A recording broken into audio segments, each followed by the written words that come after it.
Parabola का equation होता है y इक्वल टू 4ax, एक। दूसरा इक्वेशन होता है y square equal to -4ax, ठीक। तीसरा इक्वेशन होता है x square equal to 4ay। चौथा इक्वेशन होता है x square equal to -4ay। तो अब समझना बात को, पैराबोला में सिर्फ हमको समीकरण ग्राफ देखना है, ग्राफ देखेंगे, छोटा सा ग्राफ होगा और तुरंत में बन जाएगा। y square equal to 4ax का ग्राफ कैसे बनेगा? y square equal to 4x का ग्राफ बनेगा कि y जो लाइन है, ध्यान है ना, उसके ओरिजिन को टच करके निकल जाना है। y लाइन के ओरिजिन को टच करके निकल जाना है। y square equal to -4ax का ग्राफ कैसे बनेगा? इसका ठीक उल्टा, इसका ठीक निगेटिव साइड, ठीक है। x square equal to 4ay का ग्राफ है, यानी कि x लाइन के ओरिजिन को टच करके निकल जाना है। समझ में आया कुछ? x square equal to -4a का ग्राफ बनेगा कि x लाइन के ओरिजिन को टच करके नीचे कर देना, ठीक है। जब हम यहाँ वैल्यू पुट करेंगे ना, x का वैल्यू 0, y का वैल्यू कुछ, तो इस तरह से ग्राफ बनेगा, हमको तैयार होगा, ठीक। अब हमको अब सवाल कह रहा है कि y square equal to 4ax, मान लेते हैं ये 0 पॉइंट है और ये x का a पॉइंट है, अब इसका हमको ग्राफ निकालना है। ये ग्राफ कहते हैं एरिया निकालना है, कहां से कहां तक? 0 से a तक। ये दो पार्ट में आ जाएगा, एक ये पार्ट होगा और एक ये होगा, ठीक है।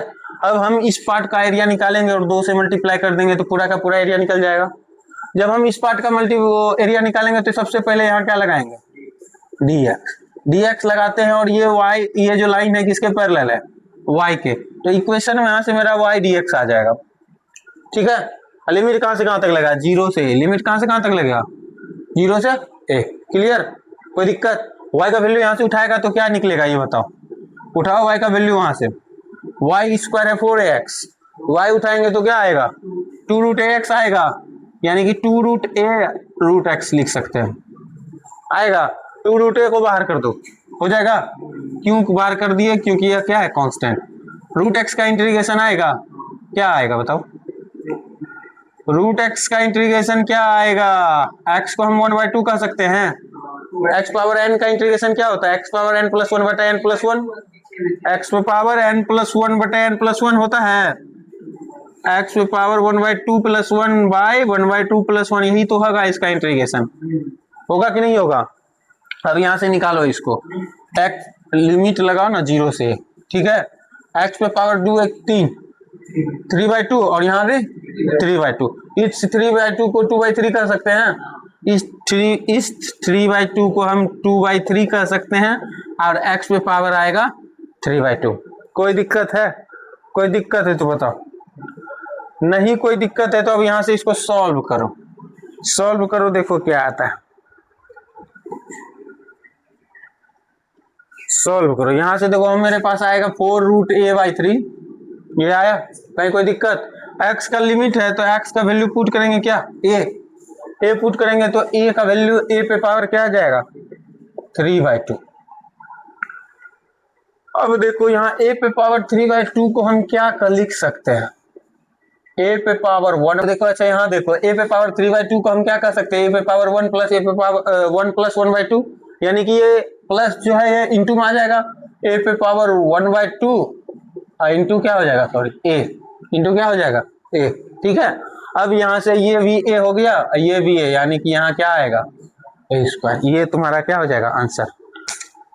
रह दे, ये क्या हो जाएगा? आंसर, ठीक है। अब देखो हम सवाल पे आते हैं, समझ में आया कुछ? निगेटिव आएगा तो उसी तरह से कर लेंगे, इधर से उधर से जो भी हो कर लेंगे। सवाल देखते हैं, वो सवाल है वो देख लेते हैं। सवाल है last, area application of integral का लास्ट सवाल है, और सवाल नंबर देखो,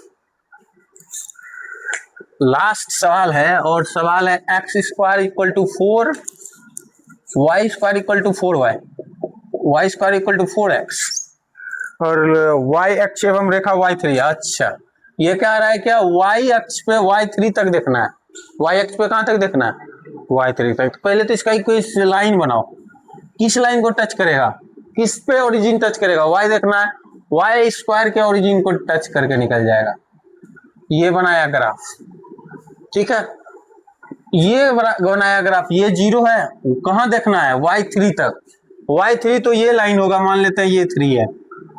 इस तरह से ग्राफ बना रहा है, ये किस तरह से ग्राफ बना रहा है, ग्राफ बनाने का तरीका इसका चेंज हो गया। किस तरह से ग्राफ बना रहा है, हाँ किस तरह से ग्राफ बना रहा है, लाइन यही लेंगे, इक्वेशन में ना यही रहेगा। अब देखो जब हम ये ग्राफ लेंगे तो इधर से ले रहे हैं, यहां से क्या आएगा, dy आएगा, इसके पैरेलल है ये लाइन, इक्वेशन अब उल्टा हुआ, x dy, 0 से कहां तक 3, x का वैल्यू निकालेगा क्वेश्चन में, इक्वेशन से हमको x का वैल्यू निकालेंगे, x इक्वल टू क्या आएगा y²/4, तो x इक्वल टू हो गया y²/4 dx, 4 को बाहर कर दें, y² का इंटीग्रेशन बताओ, y³ लिमिट लगाओ, ठीक है, 3 का क्यूब/3, एक 3 चला जाएगा ना रे, 3 का क्यूब/3, एक 3 चला जाएगा तो क्या बचेगा 9/4, 9/4 क्या होगा इसका एरिया, आंसर क्या हो गया बी नंबर। बढ़िया सवाल था, सबसे अलग क्यों हुआ, क्योंकि ये क्या है